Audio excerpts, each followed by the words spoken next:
Thanks for joining me again for another inside look at Introduction to Jazz Piano, a deep dive. See the link below. Today we're going to practice basic comping using guide tone voicings on the tune Perdido by the great Duke Ellington. So let's go to the keyboard. Comping is a term jazz players use to describe accompanying. At its core, comping is simply playing chords in rhythm to inspire the rhythm section and support the soloist. Comping should also have forward motion, it should have a deep groove, it should be joyful, it should be hip and tasteful, it should drive the rhythm section and should interact with everyone on the bandstand simultaneously. It's a tall order to say the least. That's why comping is an elusive art form, and its best practitioners have always been the most revered and the most employable jazz pianists in history. Something to pay attention to from the very beginning, being a good comping pianist has much to do with an attitude of selflessness and a desire to make everyone else comfortable and grooving. The first step is to gain control of your comping so you can be supportive and selfless. It's a bit like driving a car. If we play off the beat, the music tends to push forward. If we play on the beat, the music tends to settle. I mean, this is a simplification, but generally there's some truth to this. Much like the gas pedal in a car, varying downbeats and upbeats can be an effective way to take control and add another dimension to your comping. Traditionally, the downbeat is the first beat of the measure, the upbeat is the last. In 4/4 swing, however, every beat of the bar is evenly stressed, so all 4 beats are downbeats. Comping on a downbeat or on the beat means comping on beat 1, 2, 3, or 4.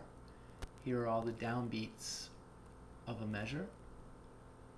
Comping on an upbeat or off the beat means comping on the and of 1, 2, 3, or 4, and here are all the upbeats of a measure.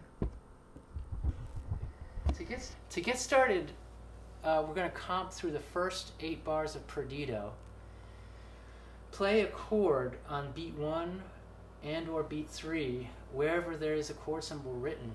For now, keep it relatively short but not staccato. This has a settling effect as if you're pumping the brakes in the rhythm section without actually slowing down the tempo. So for this, we're using guide tone voicings, in other words, root 3 and 7 or root 7 and 3 for each chord, and try to keep the bottom guide tone within a fifth of middle C. So generally in this area, the middle C region of the piano. Okay, so this is figure 2 from page 45.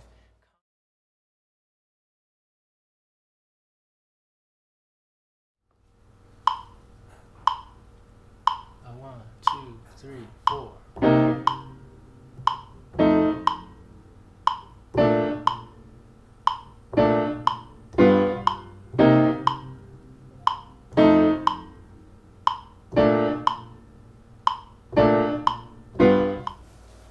This might seem pretty basic, but it's actually quite hip, and it's a great place to start, just comping on beat 1. Okay, now we're going to anticipate each rhythmic hit from figure 2, either play on the and of 4 or on the and of 2. This is one way to raise the intensity in the rhythm section without speeding up the tempo. Remember to place the upbeats closer to the third triplet of the beat, as you've practiced in a previous video when we learned When the Saints Go Marching In. 1, 2, 1, 2, 3, 4.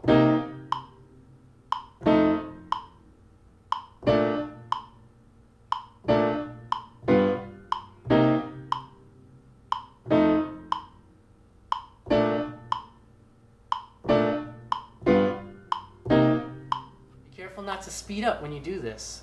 Now, instead of anticipating, we can play after the beat. So play after each rhythmic hit from figure 2. Either play on the and of 1 or the and of 3. This is another way to raise the intensity. 1, 2, 1, 2, 3, 4.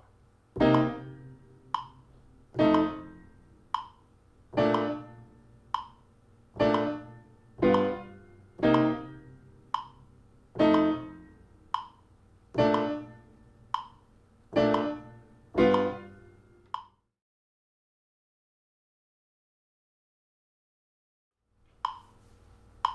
1, 2, 1, 2, 3, 4.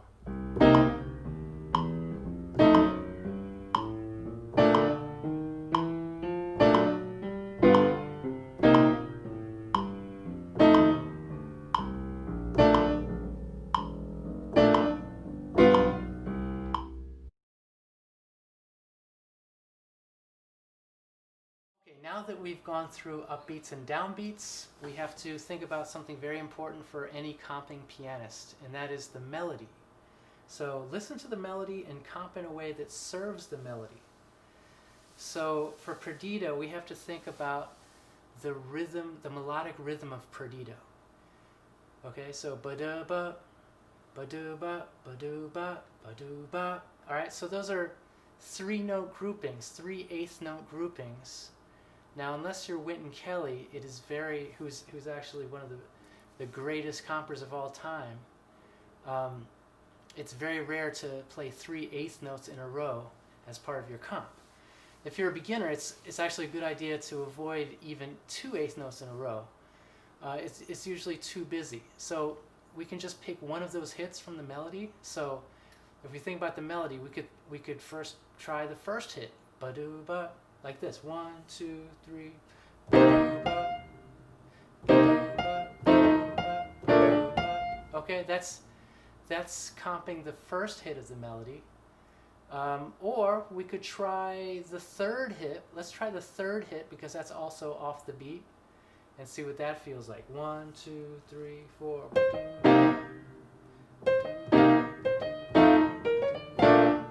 That's very hip, but sometimes that can be a little bit unsettling. And if you do it too much, you might start rushing. So what about the hit in the middle? What does that feel like? 1, 2, 3.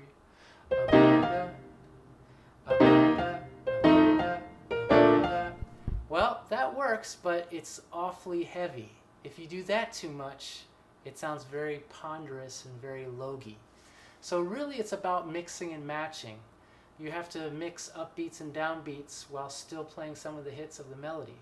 So figure 5 on page 47 does that. So it's a nice mix of on the beat and off the beat. Figure 5. 1, 2, 1, 2, 3, 4.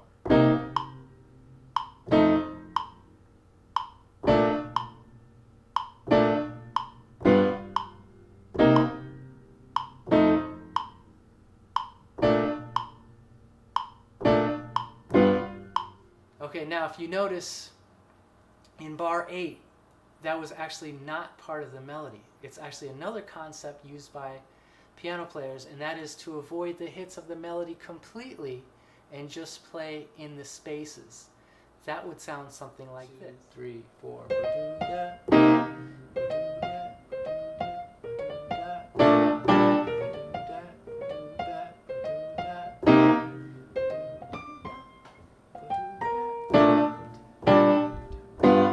Something like that, you know? So those are two different concepts.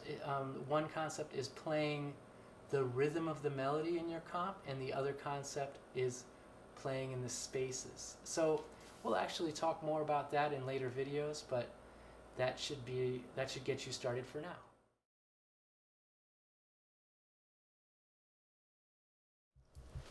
Okay, up to this point, we've been basically playing short hits. Our comping has consisted of basically short notes. Not quite staccato, but short in length. So now it's time to add some variety by varying the length of the chords. For non-ballads, if you're not playing a ballad, it's a good idea not to use too many long sustained chords because they tend to cover up the groove of the bass and drums. But occasionally, a longer chord can add a dramatic effect. Okay? So here at figure 6, page 47, 2, 3, 4.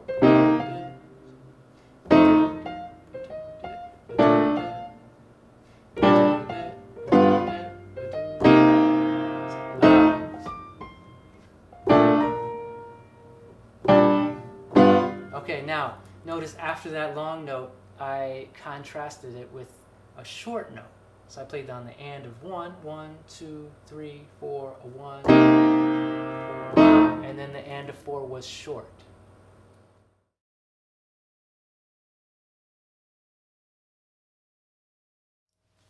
Okay, now the next thing to think about, besides upbeats, downbeats, knowing the melody, is knowledge of style.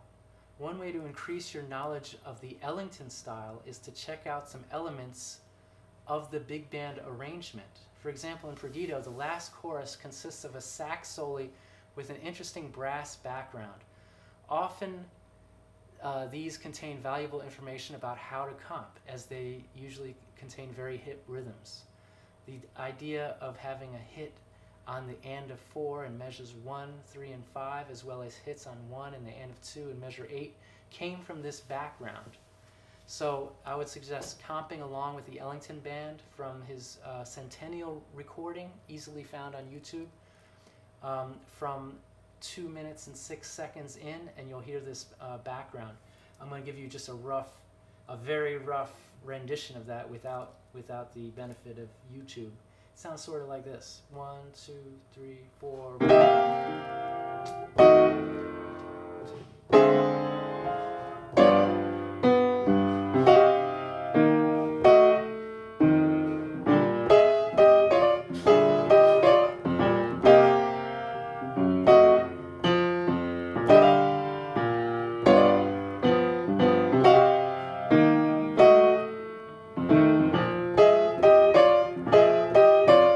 Okay, that's sort of halfway reminiscent of the trumpet and the trombone in the brass section. Okay, the chords are not exact and the melody's not exact, but pay attention to that rhythm. The rhythm is something we could incorporate in our comping. So I might do this just with guide tones: 1, 2, 3, 4.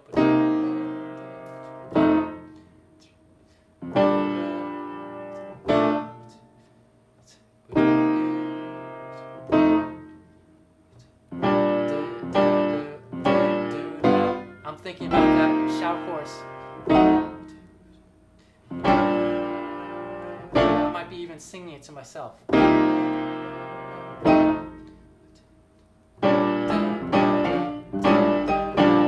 Like that. Okay, so that gives you a little bit of an idea of another layer that you can think about while comping.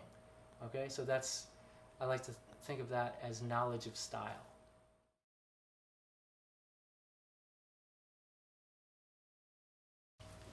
Okay, we're ready to play with the band. I want you to comp along with Duke Ellington using his Centennial recording of Perdido and employ the strategies that we just talked about. You can reference the chord sheet in Figure 10, Chapter 2A, but you probably have it memorized by now. We know the A sections. The B section is just 2 measures of D7, 2 measures of G7, 2 measures of C7, 2 measures of F7. In other words, 3, 6, 2, 5 in the key of B flat, and we have the whole harmonic roadmap memorized. So for the purpose of this video, I'm going to use the downloadable play-along track that comes with the book, and for the first chorus, I'm only going to play downbeats, or on the beat. Second chorus, I'm going to play upbeats. Third chorus, I'm going to mix it up. And again, just be aware that there's no count off on this play along, so you have to react to the music. Here we go.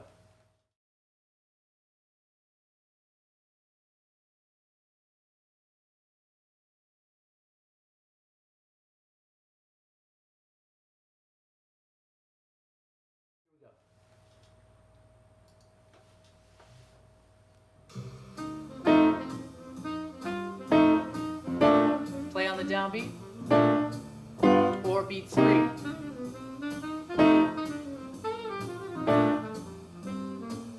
Nothing's wrong with playing on 1. 1. 1. Maybe on 3. 3. 1. 3 and 1. Those are great. Great places to come. 3. 3. 1.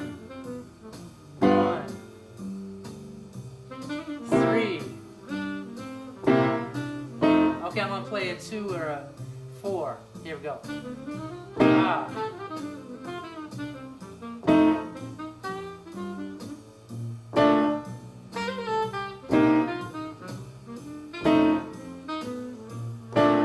now we're gonna go and mix it up with some upbeats. Answer the horn player.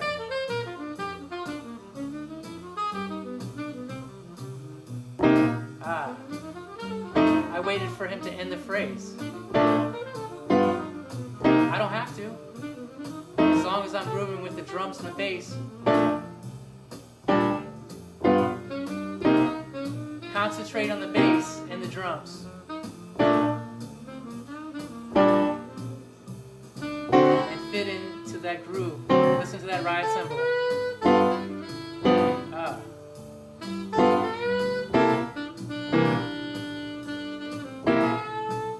For now, we're just playing upbeats.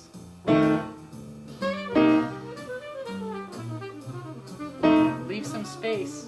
There's a lot of saxophone notes happening right now, so you don't want to cover that up.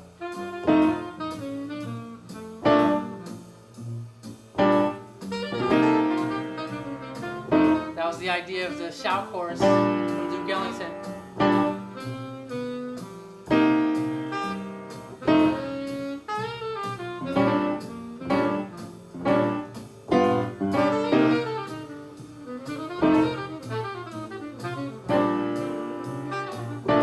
Mixture of long notes and short notes.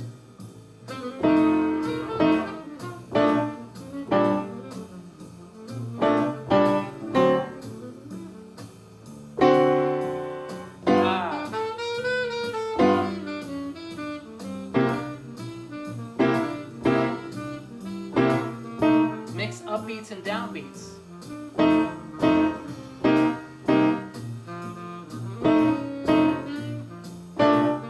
We'll talk more about that in later chapters, but